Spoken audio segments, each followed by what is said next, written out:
Welcome to Roshan sir state one and आज की इस वीडियो में हम समझने वाले हैं पॉलिटिकल साइंस का चैप्टर है समकालीन दक्षिणी एशिया। तो ये चैप्टर बहुत ही ज़्यादा मज़ेदार होने वाला है क्योंकि हम क्या करने वाले हैं इस चैप्टर में अपने आस पड़ोस के देशों के बारे में जानने वाले हैं कि वहाँ की शासन व्यवस्था कैसी है और वहाँ की शासन व्यवस्था में अभी तक क्या कुछ बदलाव आए हैं। ये सारी चीज़ें हम आज की इस वीडियो में समझने वाले हैं। तो देखिए, तो दोस्तों इस चैप्टर में जो भी हम टॉपिक समझने वाले हैं सबसे पहले हम उसकी बात कर लेते हैं ताकि आपको पता तो चल जाए कि इस चैप्टर में आखिर हम पढ़ने क्या वाले हैं। ठीक है, तो दोस्तों इस चैप्टर में हम सबसे पहले जो टॉपिक समझेंगे वो है दक्षिणी एशिया क्या है।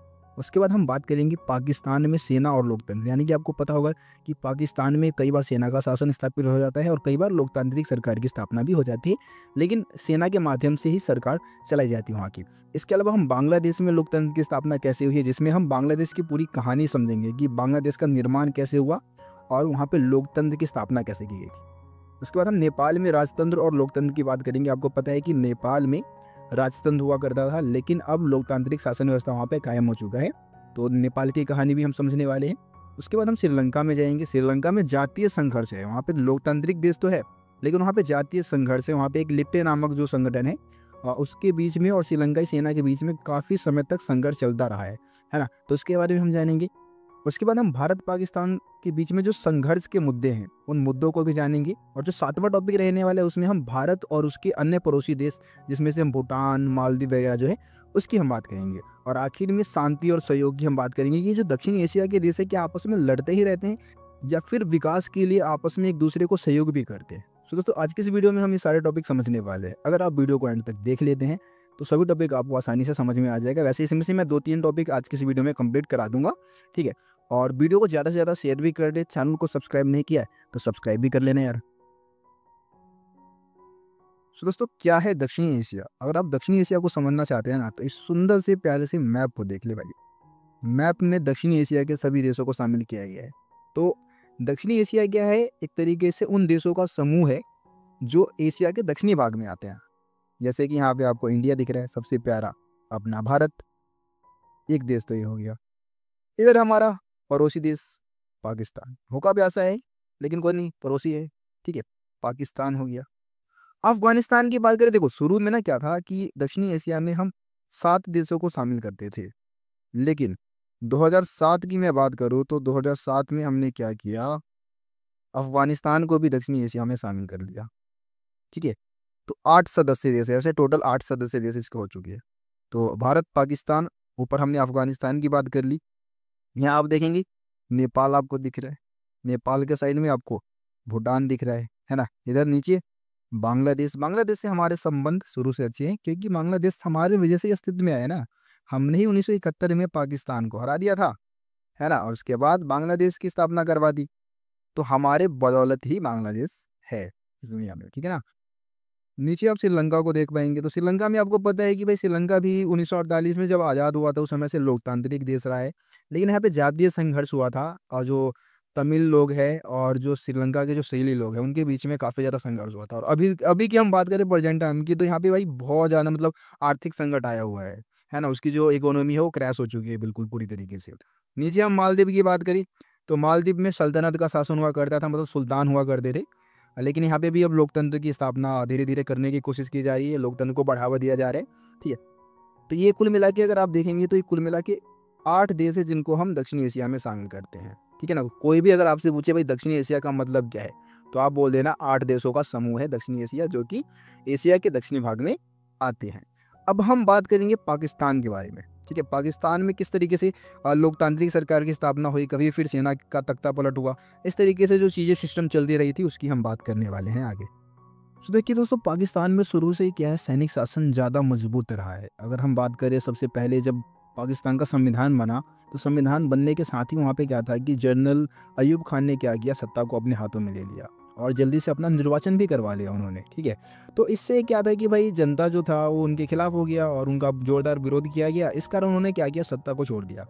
लेकिन फिर से दोबारा क्या हुआ, वहाँ पे सैनिक शासन ही आया और इस बार जनरल याहिया खान के नेतृत्व में आया था। अब जनरल याहिया खान के समय में क्या हुआ कि बांग्लादेश संकट भी आ गया, यानी कि आपको पता है कि जो पाकिस्तान बना था वो 2 भागों में बना था। एक तो पश्चिमी पाकिस्तान यानी कि इस समय का जो पाकिस्तान है, और एक पूर्वी पाकिस्तान। तो पूर्वी पाकिस्तान के जो बंगाली लोग थे वो पश्चिमी पाकिस्तान के उर्दू भाषी लोगों के खिलाफ आंदोलन कर दिए थे। भारत ने इसका समर्थन किया और बांग्लादेश एक नया देश भी बना था 1971 में। तो उसी के साथ जनरल याह्या खान का जो शासन है वो ख़त्म हुआ और उनके बाद जो जुल्फ़िकार अली भुट्टो थे वो उनके समय काल में क्या हुआ, जुल्फ़िकार अली भुट्टो मतलब अगला वहाँ के प्रधानमंत्री कह सकते हैं वो बने थे।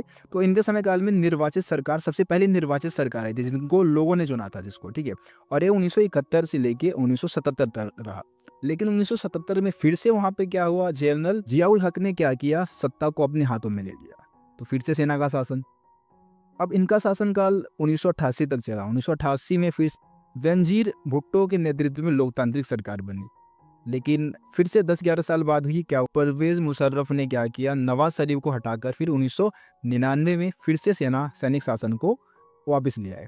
तो कहने का मतलब क्या है, ये डेट आपको थोड़ा बहुत याद करना पड़ेगा। तो कहने का मतलब ये है कि भाई यहाँ पे कई बार लोकतांत्रिक सरकार तो आया लेकिन बार-बार तख्तापलट कर दिया गया और सैनिक शासन को फिर से स्थापित किया गया। लेकिन 2008 से अगर हम बात करें ना, तो 2008 के बाद से हम देख रहे हैं कि पाकिस्तान में लोकतांत्रिक सरकार की स्थापना ही की गई है, वहाँ पे सैनिक शासन नहीं आया है। लेकिन हम अगर बात करें कि पीछे छुप के कहीं न कहीं सेना ही क्या कर रही है, वहाँ की शासन व्यवस्था को चलाती है।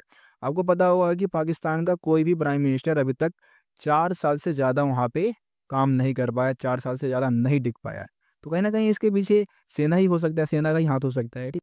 सो दोस्तों अभी तक हमने बात किया कि पाकिस्तान में लोकतंत्र स्थायी रूप से नहीं टिक पाया है। इसके पीछे बहुत सारे कारण हैं। इसमें हम पहला कारण बताएँगे कि वहाँ पे क्या है, सेना, धर्मगुरु और भूस्वामियों का सामाजिक दबदबा है। धर्मगुरु हम उन्हें कहते हैं जो कि धर्म के गुरु होते हैं। जैसे कि इस्लाम धर्म में हम मौलवी लोगों की हम बात करते हैं, हिंदू धर्म में हम पंडित लोगों की बात करते हैं, तो धर्मगुरु है। भूस्वामी यानी कि जो ज़मीन के मालिक है ना? बहुत ज़्यादा अमीर लोग हैं, उनका क्या है, पाकिस्तान में दबदबा है। और वो क्या करते हैं, कई बार लोकतांत्रिक सरकार को बदलकर वहाँ पे सैनिक शासन की स्थापना करवा देते हैं।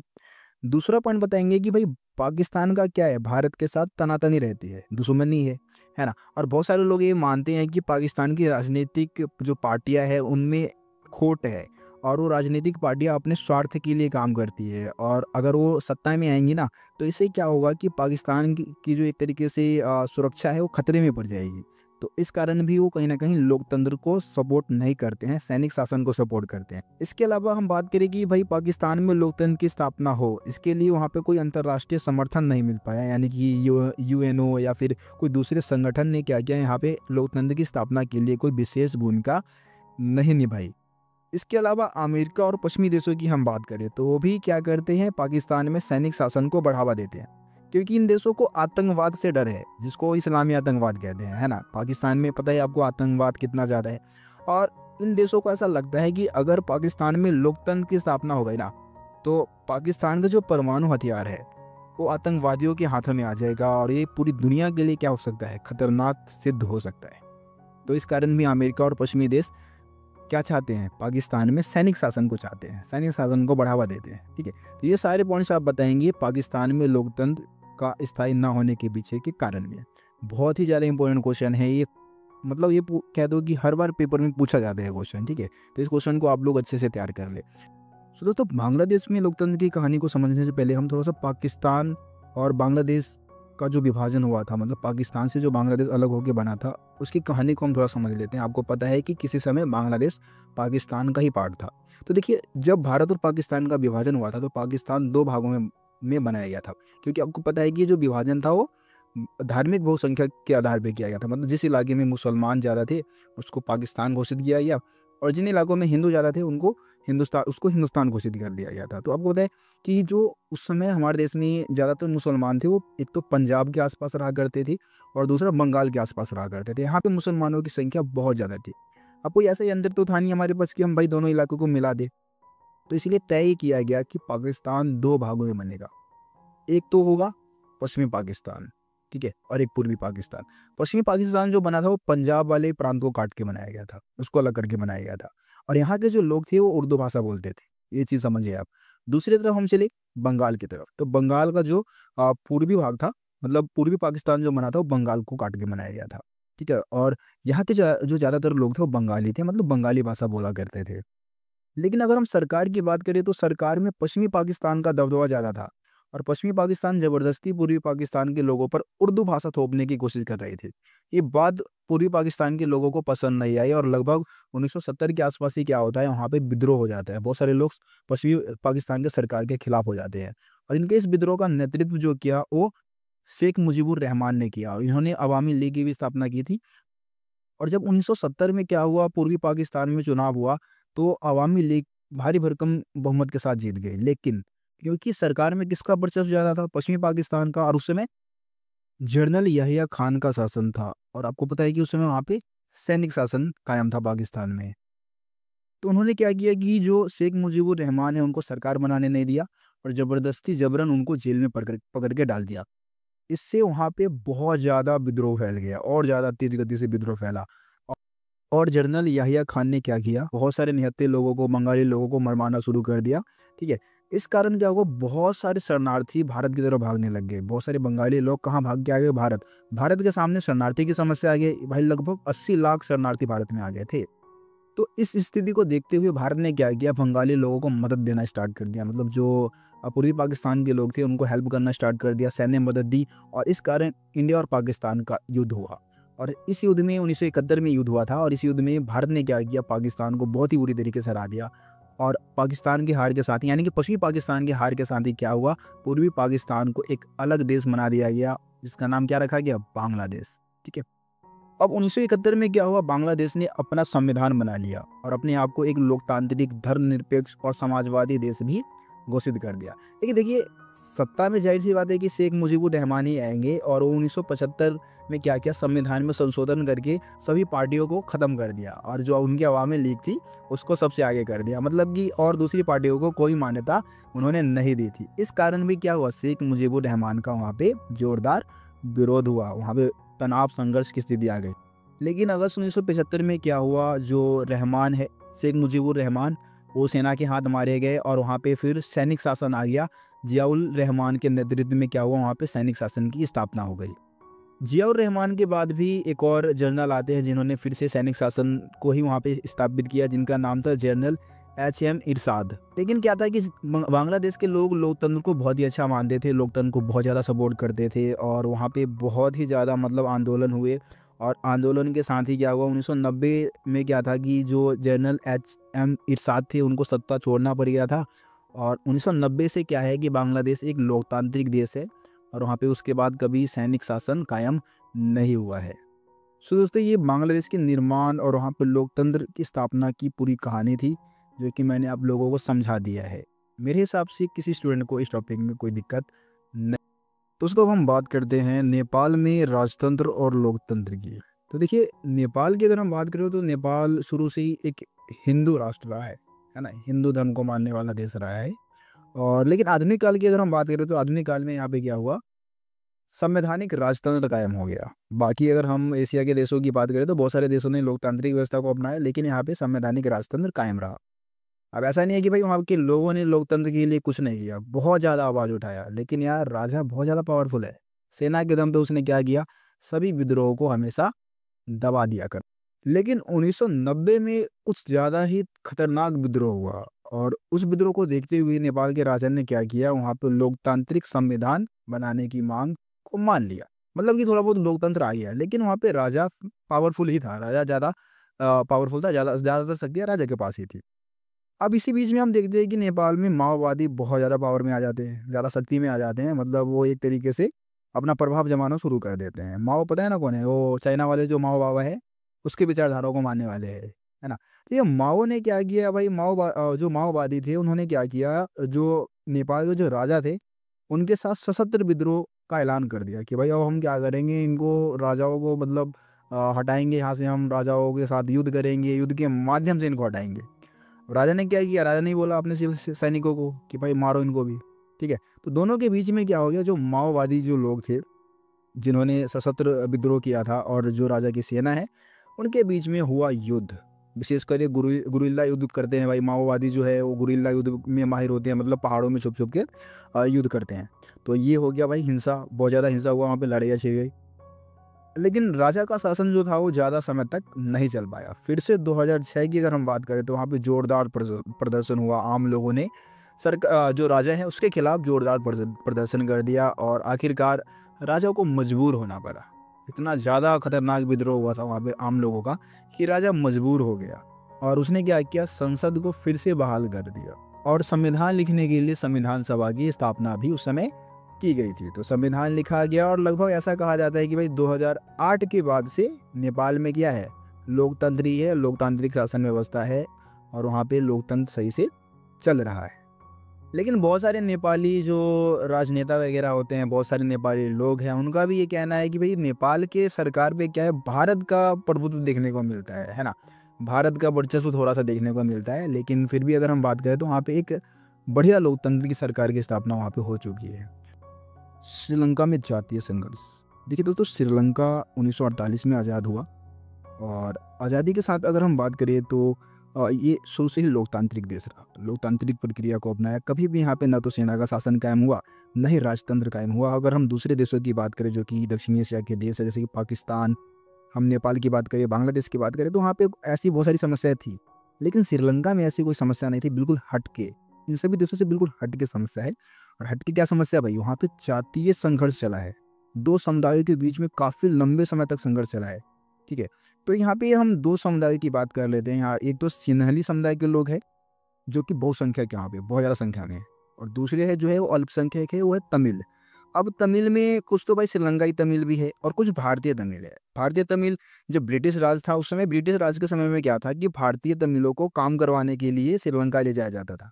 लेकिन जब भारत आज़ाद हो गया तो आज़ादी के बाद भी बहुत सारे तमिल उधर जाते रहे। ठीक है, तो उनका विस्थापन होता रहा। इस तरीके से तमिलों की संख्या बढ़ गई, बहुत सारे भारतीय तमिल कहाँ चले गए, श्रीलंका चले गए। लेकिन जो सिन्हली समुदाय के लोग हैं वो तो कहते हैं कि भाई जो श्रीलंका है वो हमारी भूमि है, हमारा देश है, हम तमिलों को यहाँ पे कैसे रियायत दे सकते हैं, तमिलों को हम कैसे यहाँ पे नौकरियाँ दे सकते हैं। तो ये इससे क्या वो समस्या आ गई, क्योंकि भाई सरकार जो थी वो सिन्हलियों की थी, जाहिर सी बात है। तो सिन्हली लोगों ने क्या किया, सरकारी नौकरी में अपना कब्जा जमा लिया। कॉलेज वगैरह में एडमिशन भी तमिल लोगों को नहीं मिल पाता था, कॉलेज में एडमिशन मिल रहा है तो सिन्हली लोगों को बस मिल रहा है। तो इस तरीके से अगर भाषा की हम बात करें तो सिहला जो वहाँ की भाषा थी, जो सिन्हली लोग जो भाषा बोलते थे वो सिहला थी, तो उस भाषा को ज़्यादा बढ़ावा दिया गया, राष्ट्रीय भाषा घोषित कर दिया गया। तो इन सभी कारणों से तमिल लोग एक तरीके से बेगानेपन का अनुभव करते थे। उनको लगता था कि भाई ये सरकार है, ये जो श्रीलंका की सरकार है वो हमारे लिए कुछ नहीं कर रही। तो इन्होंने सोचा कि अब हम एक संगठन बनाएंगे और इन्होंने 1983 में 1983 में इन्होंने क्या किया, लिट्टे नामक एक संगठन बनाया। लिट्टे है क्या, लिबरेशन टाइगर्स ऑफ तमिलिलम। ठीक है, लिबरेशन टाइगर्स ऑफ तमिलिलम इसको हम बोलते हैं। ये क्या, एक उग्रवादी संगठन है इनका, तमिल लोगों का। और ये चाहते हैं कि श्रीलंका को दो भागों में बांट दे। जो श्रीलंका का उत्तरी पूर्वी भाग है उसको काट के एक अलग देश बनवाना चाहते हैं। ठीक है, ये लिट्टे का उद्देश्य है मेन, और तमिलों के लिए लड़ते हैं, तमिलों का एक संगठन है। ये चीज आप समझ गए। अब क्योंकि ये जो समस्या है, जो तमिल लोगों की समस्या है, वो भारत से भी जुड़ी है ना, क्योंकि बहुत सारे तमिल जो है भारतीय मूल के हैं। तो भारत सरकार ने क्या किया, श्रीलंका में शांति स्थापित करने के लिए अपनी शांति सेना श्रीलंका में भेजी 1987 में। अब शांति सेना भेजी गई तो वहाँ पे सभी लोगों ने क्या किया, इसका विरोध किया। जो श्रीलंका के आम नागरिक थे उन्होंने विरोध किया। वहाँ के लोगों को लगा कि भाई भारत क्या कर रहा है, उनके आंतरिक मामले में दखल दे रहा है। इस कारण हर तरफ से भारत का विरोध हुआ और 1989 यानी कि 2 साल बाद ही क्या हुआ, भारत को अपने शांति सेना को वापस बुलाना पड़ गया और शांति सेना अपने लक्ष्य में क्या रही, विफल रहे। और ये जो संघर्ष था वो और आगे चलता रहा। तो काफ़ी लंबे समय तक जो लिट्टे के जो उग्रवादी मतलब संगठन है, उसके जो सदस्य है, उसके जो लोग हैं, मतलब तमिल लोग हैं, वो श्रीलंकाई सेना के साथ काफ़ी लंबे समय तक युद्ध करते रहे। और ऐसा कहा जाता है कि 2009 में जो लिट्टे का जो प्रमुख था जिसका नाम था प्रभाकरन, प्रभाकरन के मरने के साथ ही ये जो एक तरीके से संगठन था, ये जो मतलब जो लिट्टे नामक जो संगठन है वो खत्म हो चुका है और श्रीलंका का जो जातीय संघर्ष है वो भी उसी के साथ खत्म हो चुका है। लेकिन देखिए, श्रीलंका की अगर हम बात करें तो वहाँ पे जातीय संघर्ष चला, लेकिन उसके बावजूद भी अगर हम पूरे दक्षिणी एशिया की बात करें, साउथ एशिया के देशों की अगर हम बात करें, तो उन सभी देशों में शिक्षा व्यवस्था की हम बात कर ले, या फिर लोगों के न्यूनतम जीवन स्तर की हम बात कर ले, या फिर या हम विकास दर की बात कर ले, जीडीपी ग्रोथ की अगर हम बात करें, तो इन सभी मामले में श्रीलंका इन सभी देशों से आई। लेकिन अगर इस समय की हम बात करें, प्रेजेंट टाइम की अगर हम बात करें, तो आपको पता होगा कि श्रीलंका की जो इकोनॉमी है वो मंदी की स्थिति में है ना। वहाँ की जो एक तरीके से इकोनॉमी है वो क्रैश हो चुकी है। और तो वहाँ के जो प्रधानमंत्री और राष्ट्रपति है वो सब देश छोड़ के भाग चुके हैं। तो अभी श्रीलंका एक बहुत ही गंभीर समस्या का सामना कर रहा है। सो दोस्तों, ये श्रीलंका में जातीय संघर्ष का टॉपिक था। मैं उम्मीद करता हूँ आप लोगों को जो भी चीज़ें मैं बताया हूँ आपको समझ में आ गया होगा। दोस्तों, हम भारत पाकिस्तान के बीच में संघर्ष के मुद्दे की हम बात करने वाले हैं। ऐसे कौन से मुद्दे हैं जिसको लेकर भारत और पाकिस्तान के बीच में संघर्ष रहता है? तो देखिए, आपको पता है कि भारत और पाकिस्तान के बीच में हमेशा शीत युद्ध जैसी स्थिति रहती है। मतलब आपको ऐसा लगेगा कि कभी भी भारत और पाकिस्तान के बीच में युद्ध हो सकती है। लेकिन शुरू से अगर हम बात करें कि आपको पता है कि भारत पाकिस्तान का विभाजन 14-15 अगस्त की मध्य रात्रि को किया गया था। और विभाजन के साथ ही क्या हुआ, जम्मू कश्मीर के मुद्दे को लेकर दोनों के बीच में संघर्ष हो गया। मतलब मेन मुद्दा जम्मू कश्मीर का रहता है हमेशा, आप कभी भी देख लेना। तो जम्मू कश्मीर को लेकर कई बार युद्ध हुआ, जैसे कि 1947-48 में पहला युद्ध हुआ था। इस युद्ध के दौरान ये देखा गया कि जम्मू कश्मीर के मतलब कश्मीर के बहुत सारे हिस्से पे पाकिस्तान ने क्या कर लिया था, कब्जा कर लिया था। और इसको हम पीओके बोलते हैं, है ना? पाकिस्तान ऑक्यूपाइड कश्मीर जिसको बोलते हैं। पाकिस्तान ने क्या कर रखा है, मतलब एक तरीके से गलत तरीके से उसने इस पे कब्जा किया था। ठीक है? इसके अलावा 1965 में भी भारत-पाकिस्तान का युद्ध हो चुका है, उसमें भी हमारी जीत हुई थी। 1971 की बात करें तो आपको पता है कि भई 1971 में भारत-पाकिस्तान का युद्ध हुआ था और उसके बाद ही बांग्लादेश नामक नया देश बना है। और इसके अलावा 1999 में भी कारगिल युद्ध हो चुका है। लेकिन इन युद्धों के बावजूद भी जम्मू-कश्मीर का जो विवाद है वो कभी सॉल्व नहीं हुआ, है ना? इसके अलावा भी बहुत सारी समस्या के एक तरीके से संघर्ष के बहुत सारे और कारण हैं, जैसे कि सियाचिन ग्लेशियर पर नियंत्रण को लेकर इन दोनों देशों के बीच में हमेशा संघर्ष रहता है। और दोनों देशों के बीच में हथियारों को लेकर भी क्या रहता है, हमेशा होड़ मचा रहता है, कॉम्पिटिशन रहता है। जैसे कि आपको पता होगा कि अगर भारत किसी दूसरे देश से अगर हथियार खरीदता है, तो पाकिस्तान भी क्या करेगा? किसी दूसरे देश के पास जाएगा, जैसे चाइना के पास जाएगा, वहाँ से हथियार खरीदेगा, अमेरिका के पास जाएगा, वहाँ से हथियार खरीदेगा, है ना? इसके अलावा आपको पता होगा कि भारत ने जो परमाणु परीक्षण किया था 1998 में किया था, पोखरण में। और भारत ने जब 1998 में परमाणु परीक्षण किया, तो इसी साल पाकिस्तान ने भी क्या कर लिया, अपना परमाणु परीक्षण कर लिया। और कहाँ पे किया था? चगाई पहाड़ी जो इलाका है, वहाँ पे जाके इसने क्या किया था, अपना परमाणु परीक्षण कर लिया था। तो ज़ाहिर-सी बात है कि पाकिस्तान भी क्या है, परमाणु संपन्न देश है और भारत भी क्या है, परमाणु संपन्न देश है। तो ज़ाहिर-सी बात है कि दोनों देशों के बीच में युद्ध होगा ना, तो बहुत ज़्यादा विनाश होने वाला है। और पाकिस्तान के पास तो यार क्या है, हमसे ज़्यादा परमाणु हथियार है। तो उसके पास तो भाई खोने के लिए मतलब पाने के लिए कुछ तो है नहीं। ज़ाहिर-सी बात है कि भारत को हरा तो नहीं पाएगा, है ना? पाने के लिए कुछ नहीं है, लेकिन हमारा नुकसान बहुत कर देगा वो। इसके अलावा देखिए, जो इंडियन गवर्नमेंट है, भारत सरकार जो है, वो पाकिस्तान के ऊपर कई प्रकार के आरोप लगाती रहती है हमेशा। जैसे कि पाकिस्तान जो है क्या करता है, लुके-छुपे भारत में हिंसा को बढ़ावा देता है।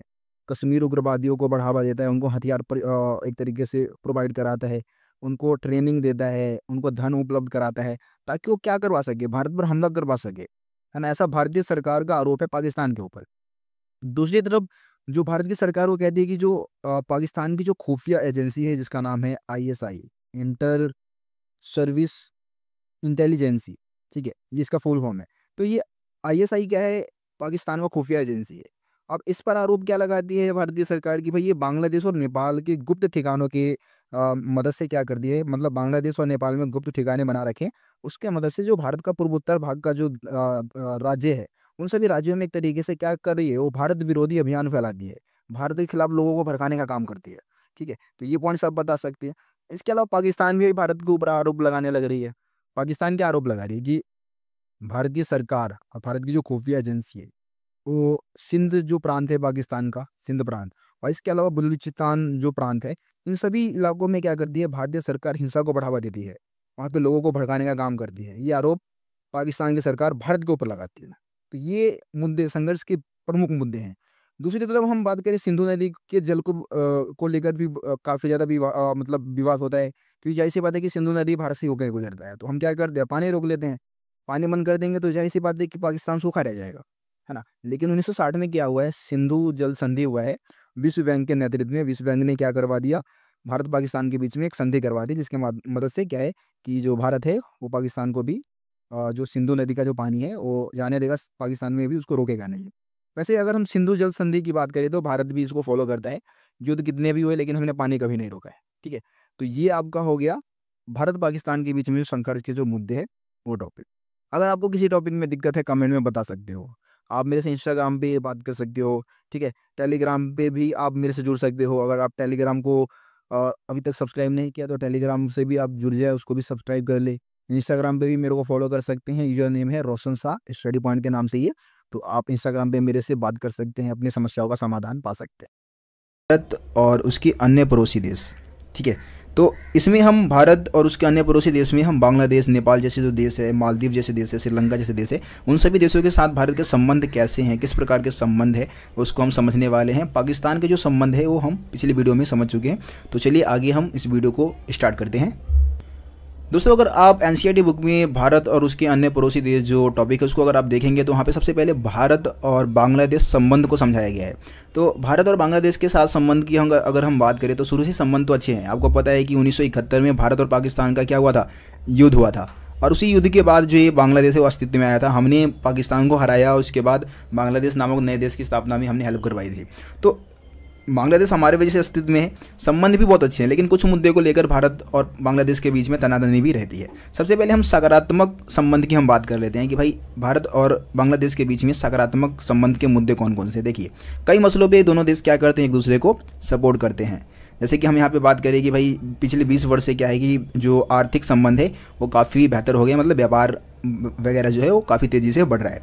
और बांग्लादेश जो है वो भारत की पूर्व चलो की नीति का हिस्सा भी है। अब पूर्व चलो की नीति मतलब क्या है भैया? देखो, पूर्व चलो की नीति का मतलब है कि हम क्या कर रहे हैं, भारत जो है वो जो पूर्वी एशिया के जो देश है, दक्षिण पूर्वी एशिया के जो देश है उसके साथ अच्छे संबंध बनाने की कोशिश कर रहा है।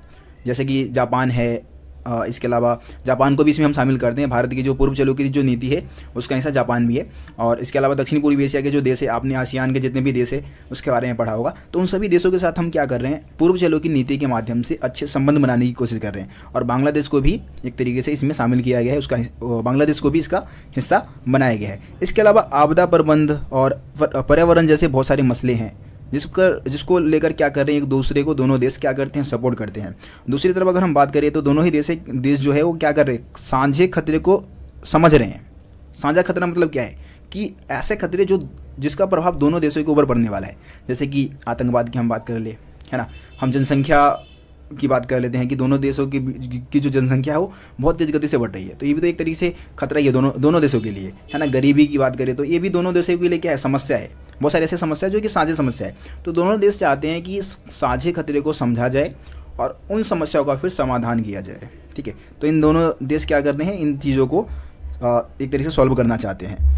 अब हम बात कर लेते हैं भारत और बांग्लादेश के बीच में जो नकारात्मक संबंध है उसके कौन कौन से मुद्दे हैं, विवाद के कौन कौन से मुद्दे हैं। तो विवाद का जो पहला मुद्दा है वो है हजारों बांग्लादेशी क्या कर रहे हैं, भारत में अवैध रूप से घुसते हैं शरणार्थी के रूप में, क्योंकि यहाँ पे गरीबी की समस्या ज़्यादा है, जनसंख्या भी तेज़ गति से बढ़ रही है, सुविधाएं नहीं है। तो बहुत सारे बांग्लादेश के जो लोग हैं वो कहाँ भाग आते हैं, भारत। कलकत्ता जैसे शहर में हम बात कर लेते हैं, दिल्ली जैसे शहर, जैसे कि जहांगीरपुर जैसे इलाके, वहाँ पे आपको बहुत सारे बांग्लादेशी नजर आ जाएंगे। तो ये एक तरीके से भारत के लिए समस्या उत्पन्न कर रहा है। भारत यार भारत में क्या है, अपने लोगों को ही सही से सुविधाएं नहीं मिल पाती है। हमारे देश में गरीबी इतनी है तो हम बांग्लादेशी लोगों को कैसे सुविधाएं उपलब्ध करा सकते हैं, उनको कैसे नौकरियाँ दे सकते हैं, है ना। दूसरा जो मुद्दा है वो है गंगा और ब्रह्मपुत्र नदी का जो जल है उसके बंटवारों को लेकर। अब गंगा और ब्रह्मपुत्र नदी जाहिर सी बात है कि भारत से बांग्लादेश की तरफ जाता है, तो भारत क्या करते हैं, बहुत ज़्यादा पानी यूज कर लेता है, और दूसरी तरफ बांध वगैरह बना रखे हैं तो पानी का बहाव भी रोक देता है। तो इस कारण बांग्लादेश में पानी नहीं मिल पाता है और एक तरीके से दोनों देशों के बीच में जो संघर्ष है वो स्थिति उत्पन्न हो जाती है। तीसरा पॉइंट बता रहा है कि भाई बांग्लादेश क्या करता है, भारत को प्राकृतिक गैस निर्यात नहीं करता, है ना। और दूसरी तरफ हम देखते हैं कि कई बार जब भारत जो है वो बांग्लादेश के अलावा म्यांमार से प्राकृतिक गैस निर्यात करने की कोशिश करता है तो बांग्लादेश जो है वो रास्ता नहीं देता। तो इस कारण दोनों देशों के बीच में संबंध खराब होते जा रहे हैं। इसके अलावा बांग्लादेश क्या कर रहा है, मुस्लिम विरोधी जो जमात है, जमात बोल दो यार, बहुत सारे संगठन है मुस्लिम विरोधी संगठन, उसको समर्थन भी दे रहा है। तो इस कारण भी भारत नाखुश है। दूसरी तरफ हम देखते हैं कि भारत की जो सेना है उसको पूर्व की तरफ जाने से क्या करता है, रास्ता नहीं देता बांग्लादेश। मान लो कि भाई बांग्लादेश का मैप कुछ इस तरीके से है, आपको पता है, और ऊपर की तरफ हमारे पूर्वोत्तर के बहुत सारे राज्य हैं। तो मान लो कि भाई इधर से हमारे सैनिक जो है इधर से मान लो कि जा रहे हैं ना बांग्लादेश से होते हुए पूर्व की तरफ, तो वो क्या करता है, एक तरीके से रास्ता नहीं देता है, ठीक है, पूर्व की तरफ या फिर नीचे की तरफ। आपके पता है कि भाई नीचे की तरफ बहुत सारे राज्य हमारे इधर, तो यहाँ पे जो हमारे पूर्वोत्तर के जो राज्य है वहाँ पे राज्य की तरफ जाने नहीं देता है। तो इस कारण भी समस्या उत्पन्न हो रहा है। तो ये सारे संघर्ष के मुद्दे हैं, विवाद के मुद्दे हैं भारत और बांग्लादेश के बीच में। आगे हम बात करते हैं भारत और नेपाल संबंध की। तो देखिए, भारत और नेपाल संबंध बहुत ही मधुर है शुरू से ही, ठीक है। और अगर हम सकारात्मक संबंध की बात करें तो दोनों ही देश क्या कर रखे हैं, एक संधि कर रखे हैं।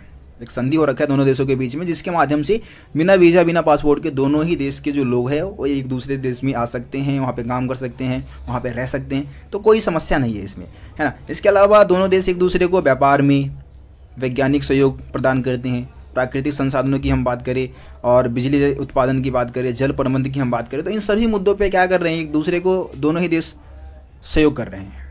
और नेपाल में जब से लोकतांत्रिक सरकार की बहाली हुई है, आपको पता है कि पहले राजतंत्र था, लेकिन जब से लोकतंत्र स्थापित हुआ है ना वहाँ पे, उस समय से तो संबंध और भी बेहतर हो गए हैं और भी मजबूत हो गए हैं। तो ये संबंध तो भाई काफ़ी अच्छे हैं। अब नकारात्मक संबंध क्या है, मतलब कि विवाद के मुद्दे क्या रहते हैं। देखो, विवाद के मुद्दे हैं व्यापार को लेकर, है ना। व्यापार को लेकर दोनों देशों के बीच में मनमुटाव रहता है। अब नेपाल क्या करता है, चाइना के साथ संबंध बनाने की कोशिश करता है। अब चाइना अपना दुश्मन है, तो जाहिर सी बात है कि हम तो भाई नाराज़ हो जाएंगे ना नेपाल से, तो नाराज़गी का एक कारण ये है। इसके अलावा नेपाल क्या करता है, भारत विरोधी जो भी तत्व है, मतलब कि पाकिस्तान या फिर चाइना नेपाल की ज़मीन का इस्तेमाल भारत विरोधी अभियान चलाने के लिए करते हैं, तो नेपाल उसका विरोध नहीं करता है, उसके खिलाफ कोई ठोस कदम नहीं उठाता। इस कारण भी दोनों देशों के बीच में संघर्ष रहता है। इसके अलावा भारत की सुरक्षा एजेंसी जो है वो एक तरीके से ये अनुमान लगा रखा है कि जो नेपाल में माओवादी आंदोलन चल रहा है ना, माओवादी आंदोलन चल रहे हैं, आपको पता है भाई चाइना का था माओ और उसके विचार से प्रभावित ये माओवादी आंदोलन है, तो माओवादी आंदोलन चल रहे हैं वहाँ पे। अब वो माओवादी आंदोलन जो है वो सरकार की नीतियों के खिलाफ है, गरीबी के खिलाफ है, सरकार की जो एक तरीके से योजनाएं हैं उसके खिलाफ ये आंदोलन चलता है। तो ये माओवादी आंदोलन क्या है, भारत में भी अपने पैर पसारते जा रहे हैं, विशेषकर बिहार से लेकर आंध्र प्रदेश तक। बीच में बहुत सारे राज्य, उड़ीसा जैसे राज्य में नक्सली इलाके बढ़ते जा रहे हैं लगातार, नक्सलवादी जो है उनकी संख्या बढ़ती जा रही है ना। तो ये कहीं ना कहीं जो है नक्सली जो लोग हैं उनकी संख्या बढ़ती जा रही है, तो ये कहीं ना कहीं भारत के लिए क्या है, खतरा है, और भारत इसके ये माओवादी आंदोलन को अपने लिए खतरा मानता है। दूसरी तरफ अगर हम देखें तो नेपाल में बहुत से लोग सोचते हैं कि भारत क्या करता है, नेपाल के अंदरूनी मामले में दखल देता है, क्योंकि भाई भारत बहुत ज़्यादा पावरफुल है। यहाँ पे हम देखिए जितने भी हमारे पड़ोसी देश है, बस चाइना को छोड़कर, तो भारत यहाँ पे ज़्यादा पावरफुल है। नेपाल हमारे सामने तो उतना ज़्यादा पावरफुल है नहीं। तो नेपाल के लोगों को ऐसा लगता है कि भारत उनके हर मामले में क्या कर रहा है, दखल दे रहा है, ठीक है। और इसके अलावा जो नेपाल है वो ये भी सोचता है कि भाई हम तो भाई चारों तरफ से ज़मीन से घिरे हुए हैं, हमारा कोई भाग तो भाई समुद्र के किनारे लगता नहीं है। और भारत क्या करता है, उनको ऐसा लगता है, नेपाल की जो सरकार है उसको ऐसा लगता है कि भारत उनको अपने ज़मीन से होकर समुद्र तक नहीं जाने देता है। लिखा भी है, देखो, चारों तरफ से ज़मीन से घिरा नेपाल को ऐसा लगता है कि भारत उसको अपने वो क्षेत्र से होकर समुद्र तक पहुंचने से रोकता है। तो इस कारण नेपाल क्या है, भारत से नाखुश रहता है। तो ये तो विवाद के मुद्दे हो गए भाई दोनों देशों के बीच में, और ऊपर हमने सहयोग के मुद्दे भी हमने समझ लिए। तो कुल मिला के कहने का मतलब है कि नेपाल के साथ संबंध हमारे बहुत अच्छे हैं, शुरू से ही संबंध अच्छे हैं। अब हम बात करते हैं भारत श्रीलंका के बीच में संघर्ष और सहयोग के कौन से मुद्दे। देखो, संघर्ष के सबसे मेन मुद्दे की अगर हम बात करें तो भाई तमिल लोगों की स्थिति को लेकर है, क्योंकि यार तमिल जो है वो भारत से गए हैं, भारतीय तमिल है, और उनके साथ अच्छा व्यवहार वहाँ पर नहीं हो रहा है। तो इस कारण थोड़ा मतलब भारत जो है और श्रीलंका जो है इनके बीच में तनातनी बनी रहती है। और इसके अलावा एक मुद्दा तो भाई है कि 1987 में भारत ने शांति सेना भेज दिया था वहाँ पे, और आपको पता है कि श्रीलंका के लोगों ने क्या किया, इसको अंदरूनी मामले में अपना हस्तक्षेप समझा था। श्रीलंका के लोगों ने इसका खुलकर विरोध किया था, और 1989 यानी कि 2 साल बाद ही भारत को वापस बुलाना पड़ गया अपनी शांति सेना को। तो विवाद का ये दूसरा मुद्दा है। सहयोग तो भाई कर ही रहे, ठीक है। सहयोग क्या कर रहे, किसमें, मुक्त व्यापार समझौता हुआ है दोनों देशों के बीच में, जिसके माध्यम से व्यापार पर कोई भी प्रतिबंध नहीं लगा है, खुलेआम व्यापार होता है दोनों देशों के बीच में। दूसरी तरफ यार सुनामी आ गया था 2004 में, कहाँ पे, श्रीलंका में आ गया था। 40,000 लोग मारे गए थे उस सुनामी में। तो उस समय भारत ने सबसे ज़्यादा सहयोग दिया था श्रीलंका को। दूसरी तरफ मैं आपको बता दूं कि अभी जो है श्रीलंका आर्थिक मंदी का सामना कर रहा है ना, उसकी जो इकोनॉमी है वो क्रैश हो चुकी है। तो इस स्थिति में भारत उसको कितना ज़्यादा सपोर्ट कर रहे हैं, आप लोग रोज़ न्यूज़ चैनल पे देखते होंगे। तो भारत काफ़ी ज़्यादा सहयोग करते हैं श्रीलंका को। ये हो गया श्रीलंका वाला टॉपिक। अब हम भूटान की बात कर लेते हैं। देखो यार, भूटान आपको पता है कि कितना ज़्यादा गरीब देश है, और हम अनुदान देते हैं, उसी के दम पे भूटान कहीं ना कहीं चल रहा है, ठीक है। तो देखो यहाँ पे भारत और भूटान के संबंध बहुत अच्छे हैं। भूटान ने क्या किया, जो भारत विरोधी जो उग्रवादी लोग हैं या उग्रवादी संगठन है उसको अपने देश से भगा दिया। इससे भारत बहुत खुश हुआ, है ना। इसके अलावा भारत भूटान में पनबिजली और जैसी बहुत सारी परियोजनाएं चला रही है। पनबिजली की मतलब बहुत सारी परियोजनाएं चला रही है। पनबिजली मतलब क्या है, पानी से बिजली बनाने की परियोजना वहाँ पे चलाई जाती है। दूसरी तरफ भारत भूटान के विकास में सबसे ज़्यादा योगदान देता है, मतलब विकास के लिए सबसे ज़्यादा अनुदान जो देता है वो भारत ही देता है। तो संबंध कहने का मतलब ये है कि भूटान के साथ कोई ज़्यादा खराब संबंध अपने है नहीं, अच्छे संबंध हैं। अब बात करते हैं मालदीव की। मालदीव के साथ भारत के संबंध कैसे है भैया? देखो, मालदीव के साथ भी संबंध बहुत अच्छे हैं हमारे। 1988 में क्या हुआ था, श्रीलंका से कुछ सैनिक आ गए, मालदीव पर हमला कर दिया। भारत से मदद मांगी थी उस समय मालदीव ने, भारत ने खुल के मदद किया, ठीक है। तो इस कारण मालदीव भाई बहुत खुश हुआ कि भारत ने उसकी हेल्प की, तो संबंध अच्छे हो गए। मालदीव के आर्थिक विकास में भारत क्या करता है, मदद करता है। इसके अलावा जो मालदीव में ज़्यादातर बहुत सारे लोग घूमने जाते हैं, तो पर्यटन जो उद्योग है, मत्स्य उद्योग है, मछली पकड़ते हैं वहाँ के लोग, बहुत सारे लोग, तो इन सभी उद्योगों को क्या करता है, भारत काफ़ी ज़्यादा सपोर्ट करता है, समर्थन करता है। तो ये सारी चीज़ें आप मालदीव के बारे में बता देंगे। बाकी विवाद के कोई खास मुद्दे इनके बीच में है नहीं, ठीक है। देखो, आप ना अगर इस बुक में आखिरी एक टॉपिक देखेंगे तो उसमें शांति और सहयोग बता रखा है। शांति और सहयोग वाला टॉपिक है, जिसमें आपको सार्क के बारे में जानकारी दे रखी है, सार्क और साप्टा वगैरह के बारे में बता रखा है। और उसके ऊपर मैं आप लोगों को इससे पहले वाले जो चैप्टर है ना, उसमें ही वीडियो बना चुका हूँ। सार्क वाला जो टॉपिक है वो अलग से सत्ता के नए केंद्र में ऐड कर दिए गए हैं, तो उसके ऊपर मैं वीडियो काफ़ी पहले बना चुका हूँ। उस वीडियो को आप लोग देख लेना, अलग से उसके ऊपर और कोई वीडियो बनाने की ज़रूरत नहीं है। तो इस तरीके से आपका जो चैप्टर है वो ख़त्म हो चुका है। बाकी रही बात नोट्स की, तो मैंने बोल दिया 1-2 दिन में आपको इसका नोट्स भी प्रोवाइड करा दूंगा। और कोई समस्या होगा तो यार आप लोग बता देना, कमेंट में बता देना मेरे को, ठीक है। बाकी यार चैनल को सब्सक्राइब नहीं किया तो सब्सक्राइब करो, बेल आइकन को प्रेस कर दो और वीडियो को ज़्यादा से ज़्यादा शेयर भी कर दो। बाकी मिलते हैं फिर आप लोगों से अगली वीडियो में, तब तक के लिए जय हिंद, जय भारत।